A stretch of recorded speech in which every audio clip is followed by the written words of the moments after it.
Box to Overtake, a Formula One podcast with yours truly, Matt, as the host. On this podcast, we offer a casual but informative glance into the monumental motorsport, including the happenings around the pit box to the overtakes on the track. On this episode, we will specifically be talking about the 10 teams, not dreams, and 20 drivers that comprise the 2025 F1 grid. So, without further ado, let us get into the grid.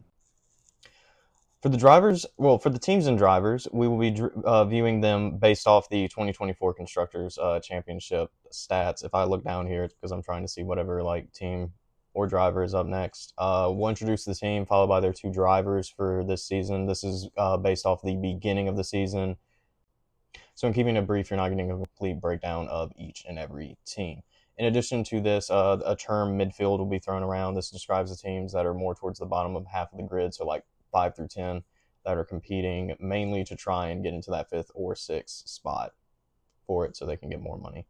So without further ado, let's get to our first team, that being, oh Lord, okay, so it's the Green Tractors of Kick Sauber. Tractors is also another term that some Formula One fans use to describe a slow car, usually a midfield team.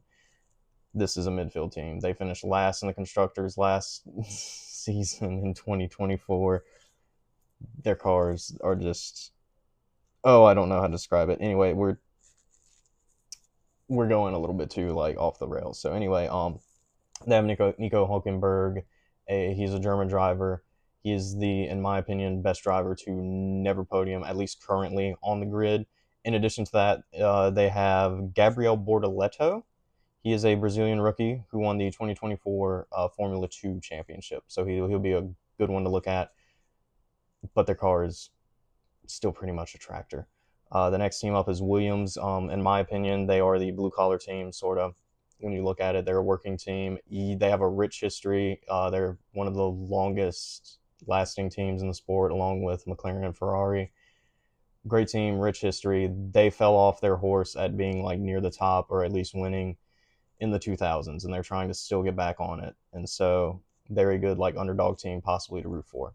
As for their drivers, Alex Albon is a British Thai driver. He competes on the Thai flag. He is a product of one team we'll get to later, the monster known as Red Bull Racing, for their second seat, trying to pair with Verstappen. Anyway, he was demoted later to a test driver in 2021, and then he joined Williams in 2022.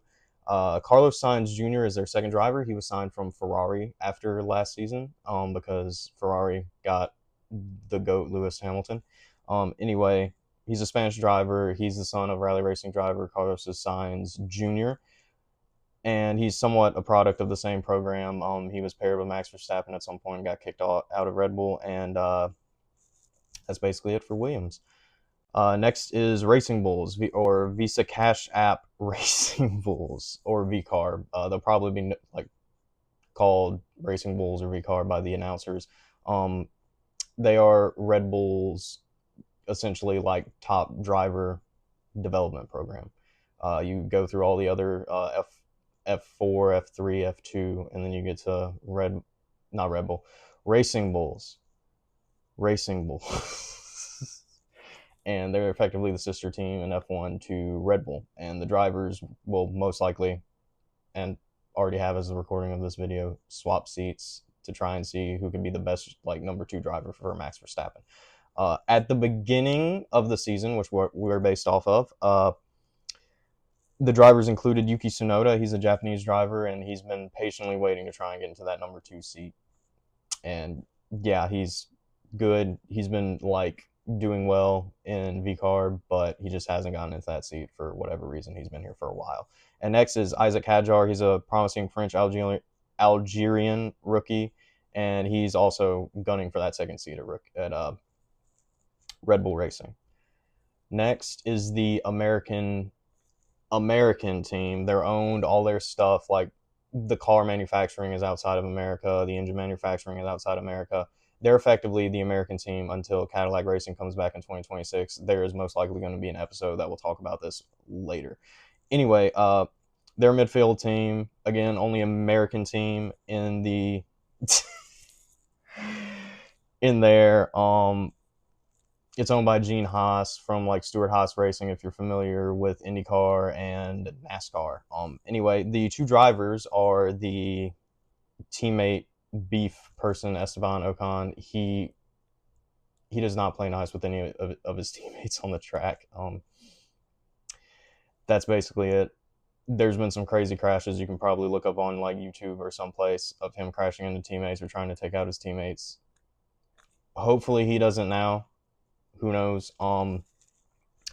Next is the British rookie Oliver Bearman. He came in last season to replace, well, not replace, but emergency drive for Sainz last year at Ferrari because Sainz ruptured his appendix, and he did fairly well being in a Ferrari as well.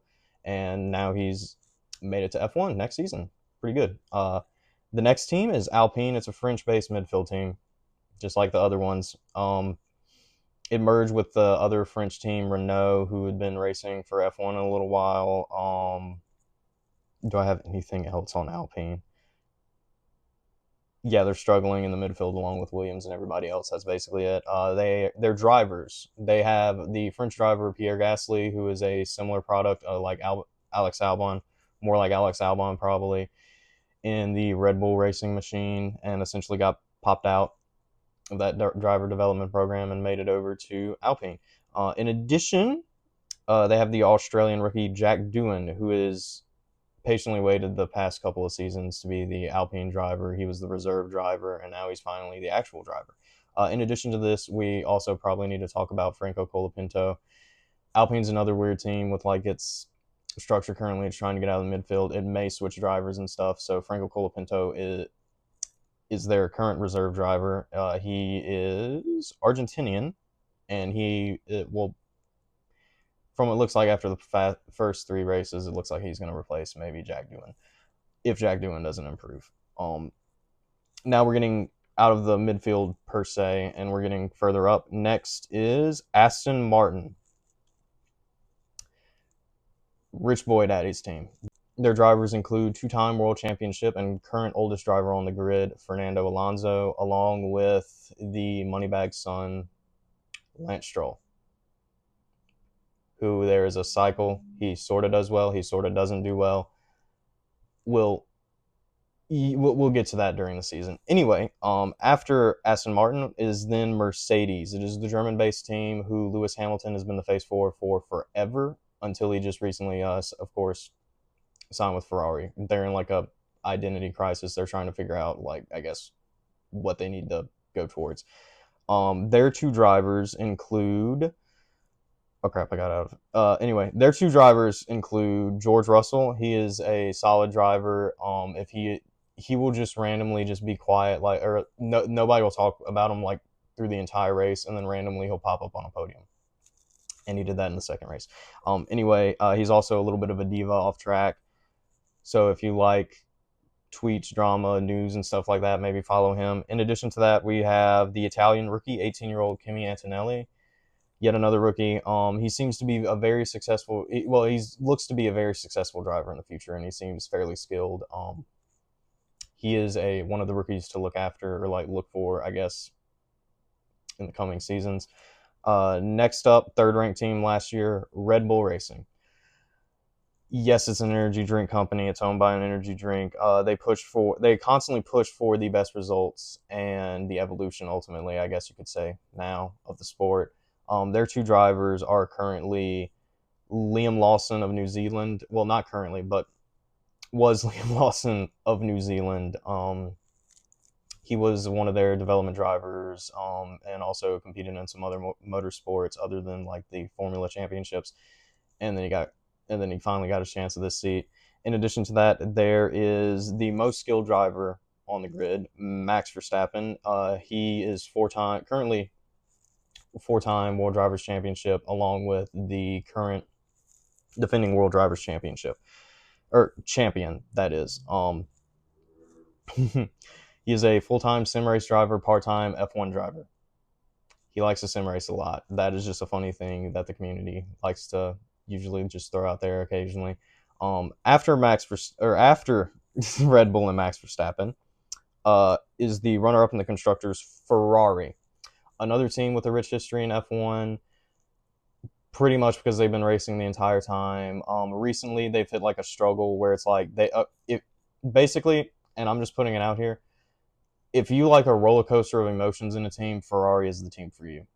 Enough said. Their lineup includes the Prince of Monaco, Charles Leclerc. He's a Monegasque driver, and he's fairly skilled. He's a pretty good driver. He's a solid driver. If it only isn't the ups and downs for Ferrari strategy. In addition to that, they did get 7-time world champion and probably who most people are familiar with, even outside of F1, with his name, Lewis Hamilton.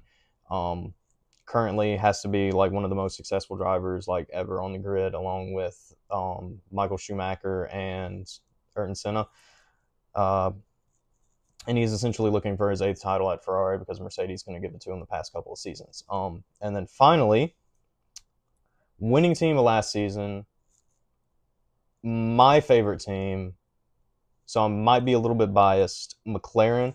They're also the third, along with Williams and Ferrari, of the teams to be here the longest, have the most rich racing history. And they just have a young driver lineup, and that's basically why I guess I sort of like them, although I don't like Norris as much. But anyway, the drivers include the British driver Lando Norris.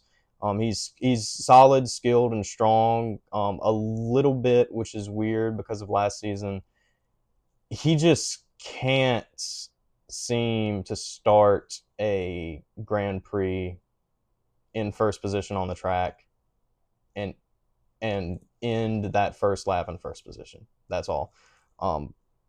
Pretty much a little bit. Yeah, make some questionable decisions, stuff like that. In addition to that, they have a extremely promising driver who is also fairly young, the Australian Oscar Piastri. He's most likely going to be Lando Norris's biggest opponent this season, as Norris and McLaren chase after the drivers and constructors championships. And yeah, that's basically all the drivers and teams for this time. So, and with that, I've unpacked the 10 teams and 20 drivers of the 2025 season. Um, Hope everyone has had such a great time watching the video, as it has been a pleasure to make this video for y'all. In addition to that, next episode we'll cover the 4 races that have currently happened in the 2025 season. And if you've liked the episode or the videos up to this point so far, please leave a like, comment, or subscribe. It would help out a lot, and I will hopefully see you all next episode.